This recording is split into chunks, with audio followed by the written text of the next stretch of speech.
Hello everyone, this is Professor Reimer. This video is for my world history class on Tuesday, April 20th and Wednesday, April 21st. It's entitled Unit 9, DOL 3, Propaganda of World War I. In this lesson, we will explain the major characteristics of World War I by creating a propaganda. Now, I know in our last lesson, we also were exploring the major characteristics of World War I, but this time we're going to shift our attention away from the battlefront, specifically the Western Front, and to the home front. Now, if you don't know, the home front is the area of in a war away from the battle, but still doing important work to fight the war. For example, building the bullets and the guns and the uniforms that the soldiers need, but also financing the war, feeding the soldiers, etc., etc.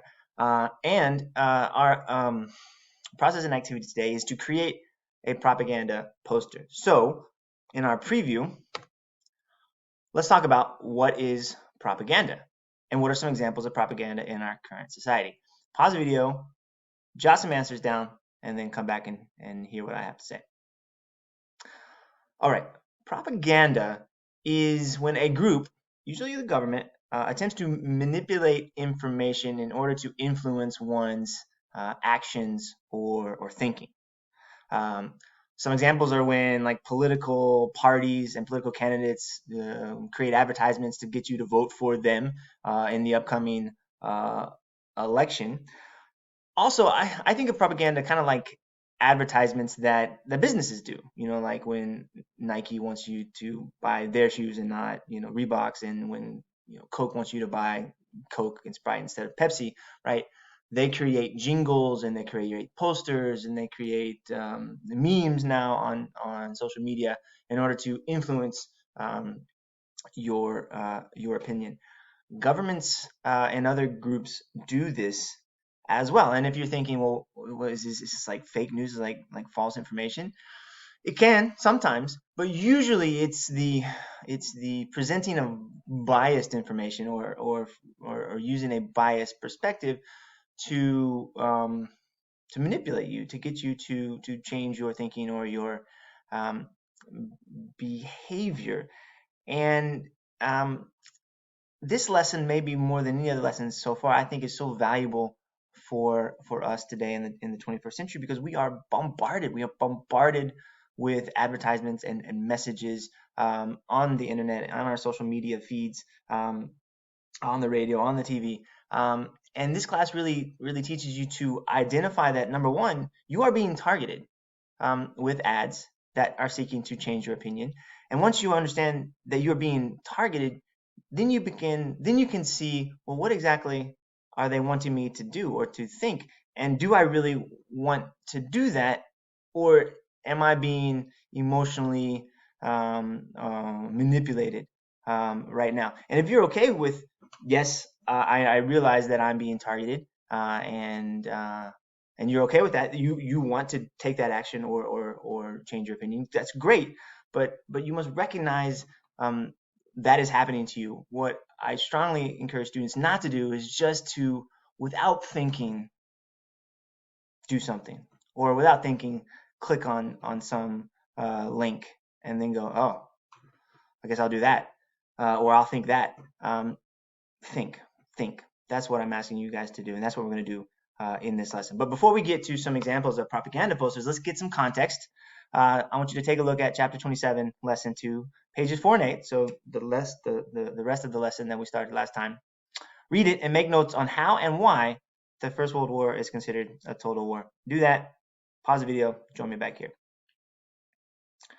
Okay, total war is a key term you need to note. It means the fighting of a war by all members of society in all ways that a society can fight a war.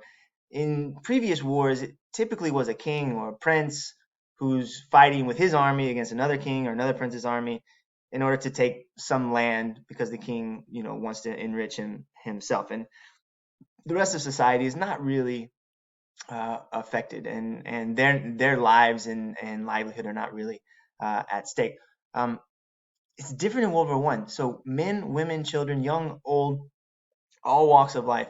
They are all contributing to this war effort for the survival of their country, of their nation. Um, that is why it is called a total war. And as the war began to go really poorly, as you read, governments needed to resort more and more to propaganda in order to keep the public support for the war going. So let's turn now to some examples of propaganda posters from actual World War One. So let me scroll back up to the top. So what I want to do first is let's just skim through them, get a flavor of what they're like and sort of the topics that they were addressing, and then we'll dive deeper into one particular one. So here we have soldiers do with less, so they'll have enough. Rationing gives you your fair share. Rationing is when you use less of something, usually because the government is requiring you. But in this poster, as you are seeing, the government is asking you to voluntarily use less, like sugar or coffee or meat, for example. Here we are. For you, they are giving their lives over there. For them, you must give every cent you can spare. So here, asking for money, very important in order to keep a war going. He's watching you. Perhaps this one's just to scare you, to demonize the enemy. It is far better to face the bullets than to be killed at home by a bomb. Join the army at once and help stop an air raid. God save the king. So a lot of posters we're going to see are about recruitment. Spirit of 18, the world cry, food, keep the home garden going. Wanted for murder. Her careless talk costs lives. Boys and girls, you can help your Uncle Sam win the war. Save your quarters, buy war saving stamps. So here's a fundraising one. Learn to make and test the big guns. Better yourself. Enlist and learn a trade in the ordnance department. Here's a recruitment example. Beat back the Hun with Liberty bonds. So Hun is a derogatory term for Germans, and Liberty bonds were a way for a government to raise money. Bonds are simply pieces of paper that people or groups buy as a way to make more money, as an investment. But governments sell them as a way to raise money. In a nutshell, government gives you a piece of paper for a certain amount, let's say $1,000, you give the government $1,000, and over a period of time, the government will pay you back with interest. Be ready. Join now. Here's another recruitment one. Must children die and mothers plead in vain? Buy more Liberty bonds. Here's another fundraising example. Little Americans, do your bit. Eat oatmeal, cornmeal, mush, hominy, other corn cereals, and rice with milk. Save the wheat for our soldiers. Leave nothing on your plate. Remember your first thrill of American liberty? Your duty. Buy bonds. A wonderful opportunity for you. United States Navy. Tell nobody, not even her. Careless talk costs lives. Wake up, America. Civilization calls every man, woman, and child. Be a trained nurse. You talk of sacrifice. He knew the meaning of sacrifice. And finally, perhaps the most famous one, I want you for U.S. Army, nearest recruiting station. So it's this one I want to dive deeper using this poster analysis from the National Archives and Records Administration. It's going to help us identify the message and how the message is being conveyed. I want you to do the same thing with a poster of your choice. So in the first couple of questions, it's asking you about colors and symbols. They are powerful ways to get your attention and to simplify the message. So here we see, right, red, white, and blue, American colors, and Uncle Sam, a symbol for the United States of America. Is it clear, memorable, dramatic? The more clear, memorable, and dramatic it is, the more effective it's going to be. And keep in mind, as you're answering these questions, how perhaps you can make one better, because you are going to actually make your own as the processing assignment. Remember, that was our objective. All right, are the messages in the poster primarily visual, verbal, or both? In this case, I think it's a little bit of both. strong, large visual, but also, a few lines of text. In some of the other posters, there was only like one line of text and a big visual, or there was a lot of text. All right. So as you're making your own, you have that option. All right.